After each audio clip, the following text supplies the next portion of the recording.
episode number 80 of Sports Shorts. My guest today, longtime SLA member and contributor, Trisha Newman. Welcome, Trisha.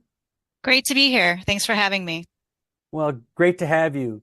Let's jump right in, as we do most every one of these episodes, is we give our guests a shot at talking about what they're doing. You are a partner in a law firm, so tell us a little bit about that. And then maybe even start at what your path was to getting there, how you found yourself, as a partner in a law firm here in LA. It might be better to start at the beginning just because I have a weird journey that's happened for my legal practice. Even I better. We love weird journeys. I didn't expect to be here. You would not have guessed it by where I started out. I started as a public defender here in LA County.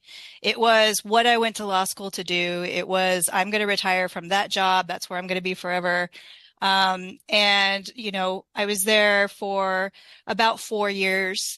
At about the end of year one of that, I went to a roller derby game just for fun with friends and became obsessed with it. I was like, this is amazing. I need something, a hobby, because we all need balance as attorneys. And I was looking for something to bring me that balance after, starting as a public defender.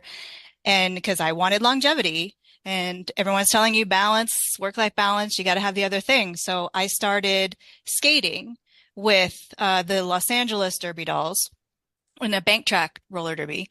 Did not know how to roller skate when I started, but since I was obsessed, I'm like, I'm going to do this. And so I went out and I started training with them. And that was my after work activity for a while. I think I skated for about 7 years, but a couple years into that, they started getting popular and they started getting contracts in for movie deals and reality TV and all of these kinds of things. And they really needed an attorney to help. And I offered but had a non-practice agreement as a government attorney. So I decided to open up my own shop as a solo, and I became their general counsel. And on the side, I basically did appointed appellate work for criminal defense cases still, because that was where I had, cut my teeth and what I knew best, and thought I would build a private criminal appellate practice. Because as a public defender, I did really well with the law in motion and appellate stuff. So I just kind of went into that niche instead of doing litigation. And then as I was doing that, just kind of splitting my time, I had a friend who came and worked at this firm that I'm at now, doing appellate as well. And she said, why don't you want, do you want to do civil appellate? And I said, sure. There's only so far you can go as a solo, a lot more sophisticated kind of things. If you are at a larger firm, a lot more exposure to other areas of law and things. So I decided to come. And at the same time, the last transaction I performed for the LA Derby Dolls was selling the league. So I no longer was going to be their GC anyway. So switched to civil appellate here as a senior associate at this point. And I reached out to the international governing body while I was waiting to start at this law firm and said, if you need some pro bono help, I'm around. I've got some time right now before I start this new job. And they said, sure. And then I became their outside counsel through the firm. And eventually it became, well, why don't you just become our in-house counsel? So I worked it out to go be their in-house counsel on a part-time basis. And I worked part-time for the firm at the same time, still doing appellate, transactional, more corporate transaction kind of stuff, which then exposed me to data privacy. Because when it was, it was brand new, it's exploding. No one wanted to learn it. And I thought it was fascinating. So I said, sure, I'll do that. And so now here I am. Well, that's a pretty interesting path. I think it's one of the great stories that we hear in the sports law world, where people think, especially young lawyers or law students, that think, oh, I want to be a sports lawyer, and then they realize that people came from general civil litigation to real estate transactional to being a public defender and a criminal lawyer, et cetera, et cetera, et cetera. It's, learning real skill sets, because law school teaches you a lot of it says, here's a toolbox. Doesn't tell you how to use the tools, kind of tells you how to use the tools. And then we have to go out and figure out, do I want to use a wrench or a hammer? And as you know, you're one of those examples. If you started out as a public defender, ended up in, roller derby basically, and or flat track skating, whatever we're calling it these days, and found your way into the sports world, and yet you have a practice that focuses on different issues. But you talked about the privacy stuff that you've got involved in, and that seems to be one of the biggest issues in the sports world today. And it's everything from data privacy to the privacy over biometric data that's being collected on athletes. Can you talk a little bit about how that field is opening up and the kind of the work you've been doing there? Well, the work I've been doing through the firm, because firms always try to keep all of their clients in-house. They don't want to refer them out to anything. So when I started working on the data privacy stuff, it was for other people's clients at the firm. And we do a lot of gyms, like health clubs and that kind of thing. And there's some athlete representation books and a lot of employment.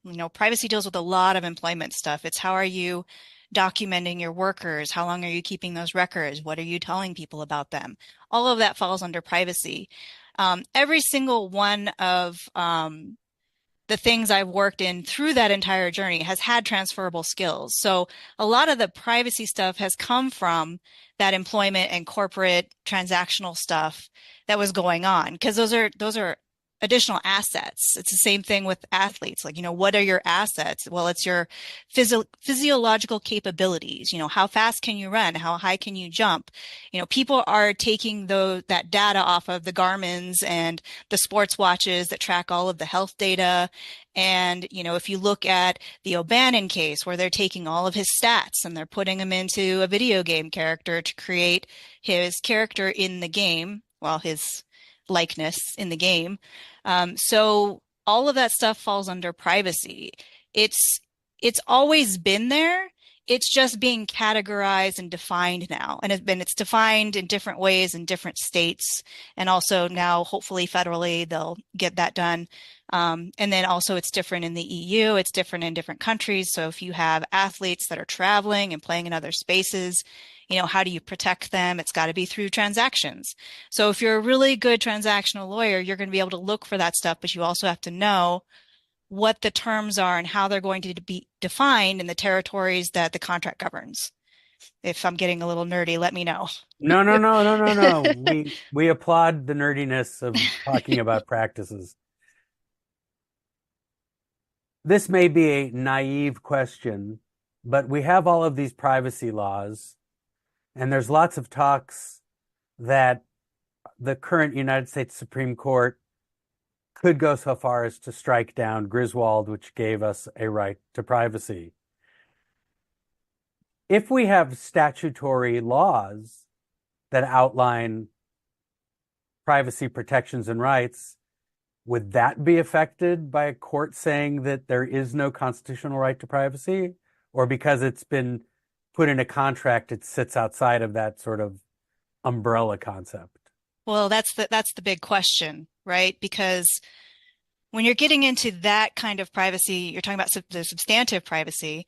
And I can actually tell you just a really quick tangent. I actually did a privacy case in a criminal appellate case back when I was a solo. It was my first privacy case, and it dealt with basically consent. And it was it was interesting to argue those substantive due process protections based on the pre-Hobbs case, because that was back then when it was still, Roe was still, you still have your right to familial planning, and that was part of the case issues. But anyway, we hope that state protections provided, but there's been talk about a federal law that would criminalize abortion, which is the substantive privacy we're talking about. And then they're taking that case and trying to apply it to other substantive privacy law issues and substantive due process for those kinds of things. So, one of the reasons that this is such a complicated area is because we don't know what they're going to do because everyone said we're not striking down Roe, and then they struck down Roe. And then now it's states' rights, and everyone's fighting it out in the courts. And like Arizona just had a case that was basically from the Civil War era that's popped back up and now is law, and they're trying to get that overturned. So it's a very I don't want to say dangerous, it's very fraught time for privacy in the substantive privacy area. But when it comes to data privacy, the kind of thing that they're looking to regulate, it's different because it's a control over your data privacy as data points, and how you're classified as a human almost. It's, your likeness, your image, your heart rate, your gait, your face as facial recognition situations, your fingerprint. It's very, they are physical manifestations as opposed to this amorphous, right to privacy, which is more in the substantive due process when we're talking about familial rights. So you have to, it's almost a different, people have a hard time defining that thing that says this is privacy based on fingerprints, face, and things that we can grasp, and the things that are kind of like, this is my right because this is what feels right. This is how it should be. And I can't, I can try to define it and I can give you those points, but it's much harder to define, especially since there is so much debate about what is your right to privacy in that area, because people have very different views of what it should be. So those of us in California know that we have a very special, perhaps more expansive privacy rights, Yes. which I have found, Comforting. in my own practice. Privacy provisions were there, and then we added California, and then we added GDPR, and there's lots of layers to this, and I think people that aren't in the area don't realize, I think your opening statement, how fraught the area is, because it is, like in every practice, you look to what's the law of the jurisdiction in which I'm practicing or in which the contract is taking place. California sort of adds layers and layers in the privacy world. Yes. Well, we also have always had a constitutional privacy right. It was written into the California Constitution, and everything has since kind of grown out of that. So that it helps to have that. You always need precedent, and it's always something that's been referred back to when looking at, when you're making these privacy arguments, you can go all the way back to when it became a constitutional right as a Californian, this right to privacy. And that right to privacy was the amorphous, what feels right, that I'm supposed to have as a human being. What is my privacy right? So that is something that's been enshrined for us. Yeah, so obviously I know about it in California, but are there other states, other jurisdictions that have like provisions, or is California sui generis, as we say in the law? I'm not as familiar because I have mostly been focusing solely on California, a little bit on Texas because I'm also licensed there.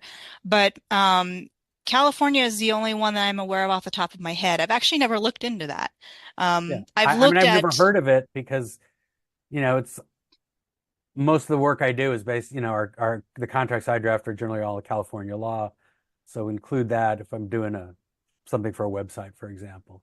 yeah, I've never actually looked at that. I might look at that now, but I've focused on, for my practice, the data privacy stuff that's come out because that has been what's most um, necessary as far as transactionally is concerned. I've never had to make or look for any constitutional privacy arguments in my current practice. Now, and this is, I have no idea if there's been any cases, which I have to ask. Have there been any cases in California on the California privacy law, either being challenged or using it to enforce the use of data that someone's collected? Are you talking about CCPA or the constitutional? CCPA. Yeah. Oh, yeah. There some lawsuits because there's a private right of action there been filed. There's a lot more being filed on CISA instead, which is an older law that's already existed, and some of the Video Privacy Protection Act. Those have been filed federally because one of the things about CCPA is that since it's so new, people are, and there's so many exceptions that people are looking how they can enforce it. But there have been a few that have been filed. They're not litigated yet because a lot of people don't know how to litigate these cases yet. So they're looking more at settling because it's just more cost effective than to try to challenge or litigate a statute of first impression.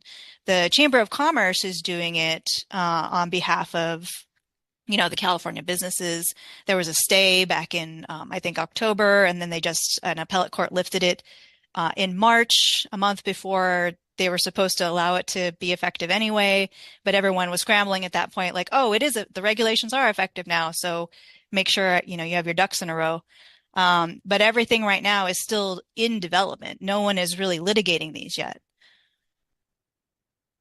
I don't know if this is part of your practice, but it seems to me that if my business decides I want to have a website, right? Website about my business. I better be talking to a lawyer about what I can use and what I have to tell people when they log on and use my site. What's the counsel that you give to clients in that regard? Or what would you say to a client that somebody comes in and says, "Oh, I've got this company and we got a website and people are going to log on and we'll collect a bunch of information about them." And what's the first question you say to them before you go stop? Well, the first question I ask is whether they're a qualifying business that would even fall under CCPA. If you got to have the $25 million or be dealing in data or be a data broker, if you're not one of those, then you don't really need to worry about it that much. Unless you do put a privacy policy up, which a lot of people do. They think it's just a billboard and you can throw one up there and then feel good about it. But if you have a privacy policy, even if you don't fall under the CCPA, you have to follow it. So if you're saying, oh, we recognize GPC signals off of your browser, but you don't, you just copied it in there because it sounded good to have in a privacy policy. If your website isn't actually reading those signals, then you can still get dinged, by both California and the FTC, because the FTC has been really big on going after people for having stuff in their privacy policies that they didn't even need, but because it was there and it wasn't truthful, it's still going to fall under the FTC's, deceptive practices that you can't do. So if you're going to have a privacy policy and you don't fall under the CCPA, I'd say make sure that whatever you put in there, you actually read it and make sure you're complying with it. But if you do fall under it, then you should probably talk to an attorney. If you're making at least 25 million a year or you're dealing in data, you really should have an attorney that you have a relationship with so that they can help advise you on how you're, using vendors, because it's not just your own business. It's, are you putting, Google Analytics or any other kind of tracking software? Are you playing ads through cookies?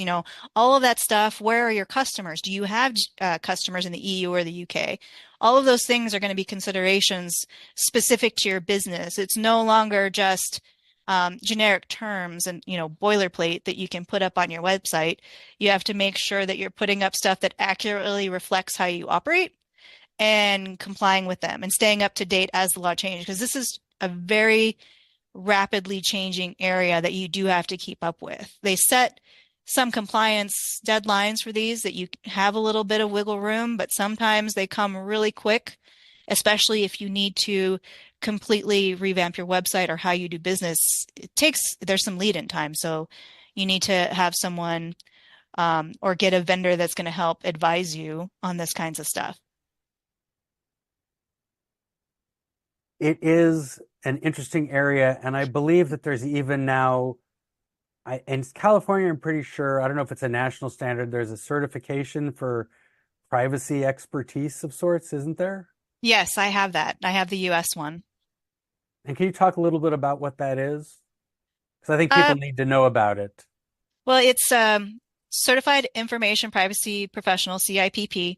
They have different designations based on region. They have US, they have E for Europe, they have M for management, they have T for tech. Um, they have them for Canada and for Asia, because all of these different regions have different privacy laws, and some of them are vastly different. So the people who are getting those designations, basically you're studying for a test. A lot of people, it's because they work in the area, and you take an exam, and it will test your knowledge on this stuff. And then if you pass it, then you get the designation as the Certified Information Privacy Professional. It's given through the International Association of Privacy Professionals, of which I'm a member of. And they are, I think, the best source for getting this information and staying up to date, because they have people who are just constantly reviewing the laws, the changes, the potential changes that are coming up, and sending that information out to everyone who's a member so that you're constantly aware of those changes that are happening.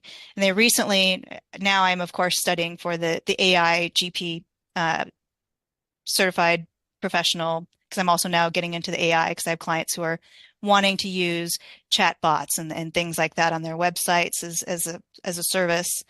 And it's also used a lot in training. It's one of the things I'm going to be talking about at the SLA conference next month. Great segue. Thank you for that. That's going to be my panel with some other experts to talk about it, and the EU law that is finally final, I believe, and as well as the AI regulations that are coming through in the US.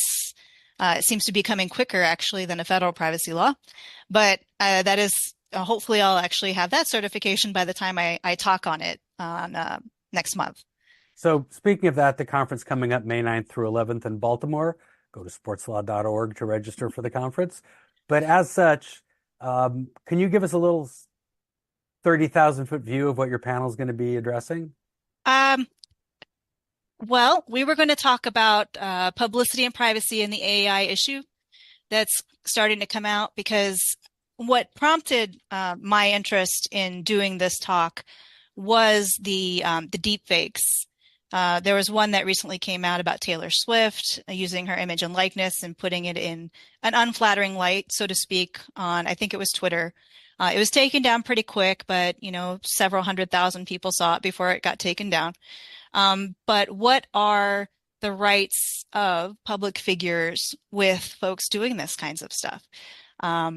And we want to get into that kind of thing because it is a developing area. It is not anything that's settled. This is new. The use of AI is old, but in its current form, is allowed to do a lot more than it used to. When people are using someone's voice, even, and they're making phone calls in Joe Biden's voice, telling people not to vote. Those kinds of things and how they're going to be regulated coming up is I think the next important piece of where legislation's going to go and create liability. Yeah, so it seems we've gone from protecting the privacy of individuals based upon their personal assets, as it were, to having to look at protecting a person's privacy from being faked. Yes. And also not just faked, but used in general. People, if you consent, people can do those kinds of things. One of the big issues that held up the strike with SAG and the voice actors and things was they want consent to use people's likeness and voice for doing other projects as opposed to the one that it's immediately there and it's going to displace people from their jobs. So if you have creatives that can't write, and the writers' rooms are going to be cut in half if you're having AI write scripts for you, and you're training it with other writers. What can you use? Does it have to be licensed? If you're using someone's voice and they're a sound-alike, there are sound-alikes in voiceover. They have people who can't afford Morgan Freeman. They get someone who sounds a lot like him to do their voiceover, and that's been permitted. But people can still say, you are impersonating my likeness and my image. And there are remedies for that. But taking that even a step further and having a computer be the sound alike because they're just recording someone and then using it later for some other project so they don't have to pay the person, that's a big issue. And that was a big sticking point. And one of the things I've seen anecdotally from some of my actors and voiceover folks that I help is they were given the right to consent, but if you don't consent, they're getting fired. So the repercussions, is it actually consent if, you don't agree, you're going to be fired. And I think that's going to be an issue that's going to be litigated sooner than later.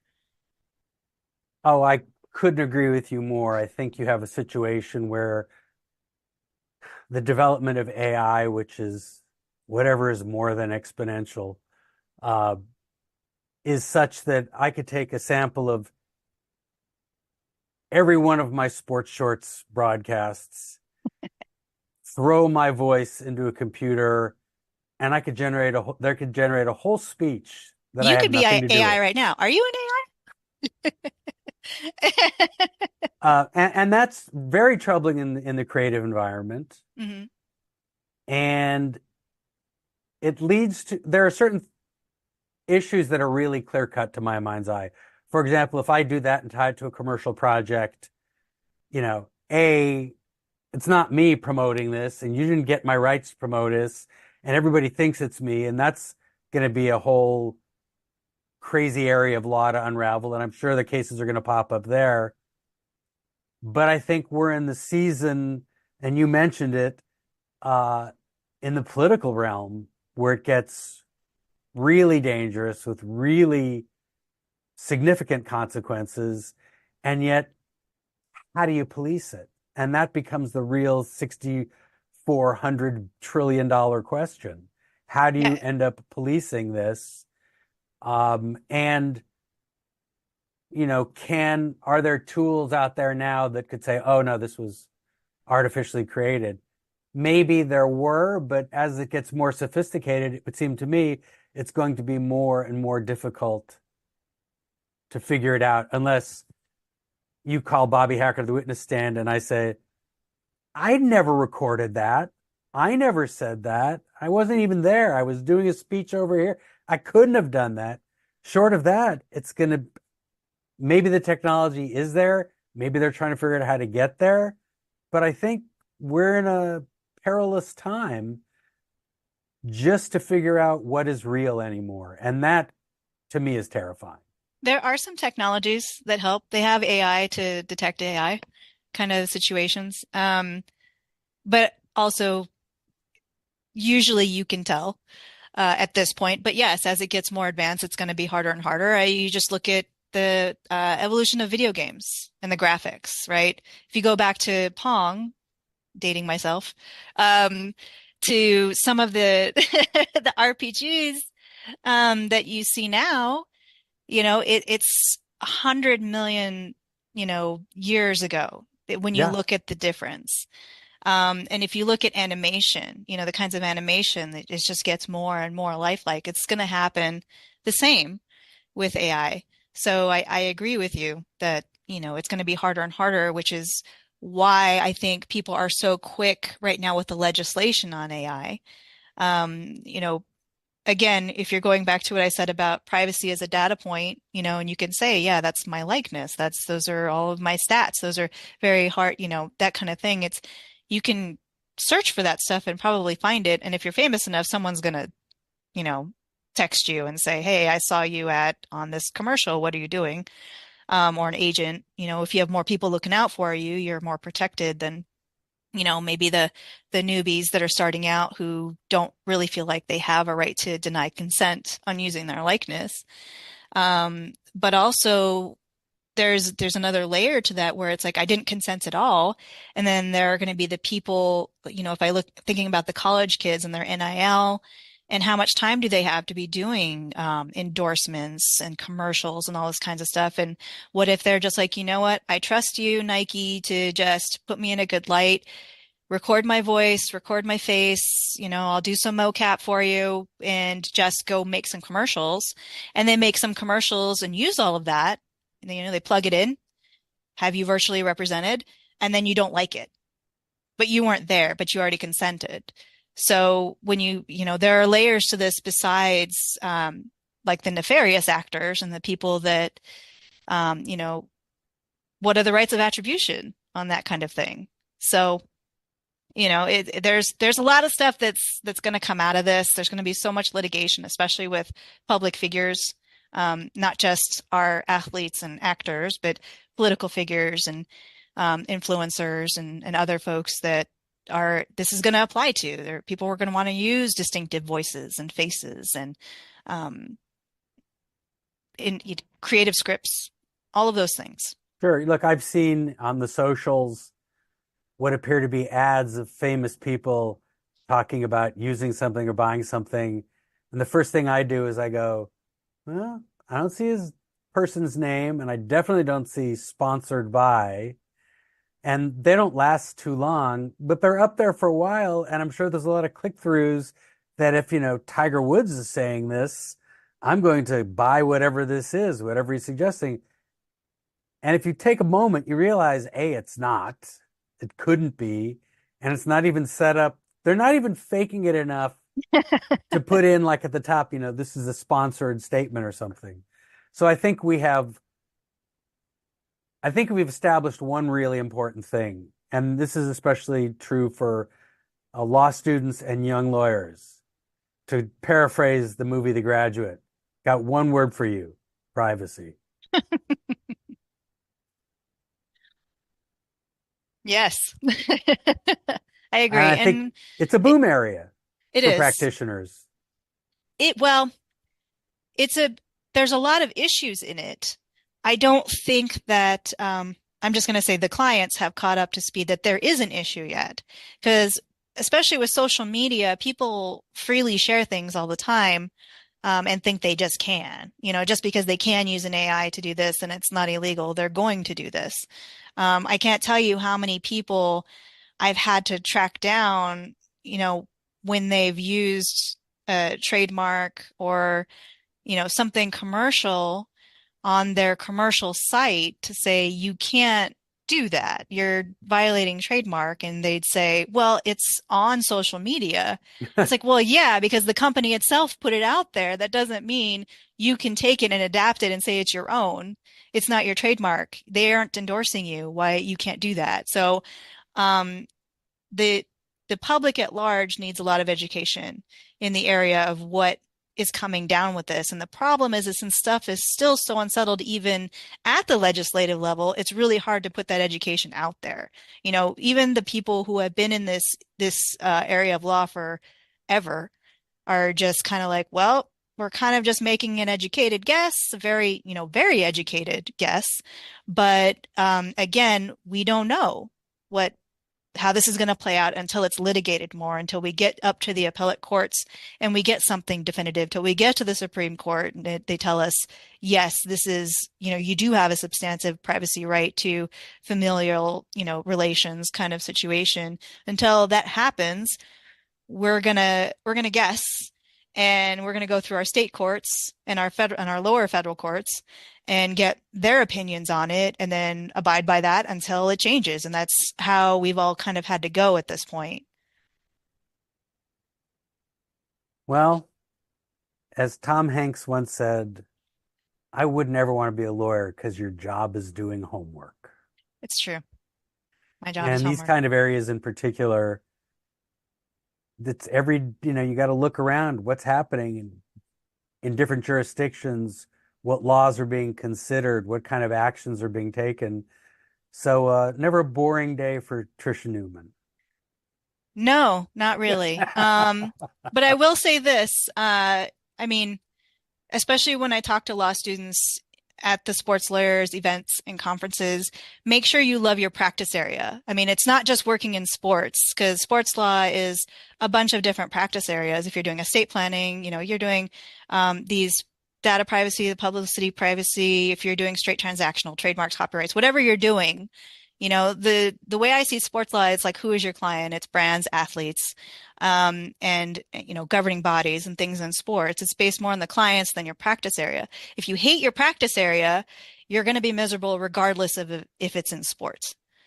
So get good at your practice area, because one of the things that is going to help you with your longevity in sports is to love that practice area. So just make sure that you have that, and not just I want to work in sports, because that doesn't mean anything to me. And that is great and sound advice. Thank you so much for taking the time out of your schedule to chat with us today. For those of you out there that have not renewed your membership yet, you're late. Your membership expires December 31. And if you suddenly were said, why aren't I getting info from the Sports Lawyers Association? It's because at the end of February, there's a 2-month grace period, and then you kind of get cut off. So much good stuff going on. Our annual conference, May 9th to 11th. You got a few more days to get the early registration benefits, save a few dollars. November, we're having our 3rd annual Fall Symposium. It'll be in New Orleans. We're going to have a live element to that. It won't be virtual only. So go to sportslaw.org, find out more about the organization. I know I'll see you in Baltimore, and I hope to see a lot of you out there in Baltimore in May. Tricia Newman, thanks again for taking part today. Really appreciate it. And we'll see you soon. Thanks so much.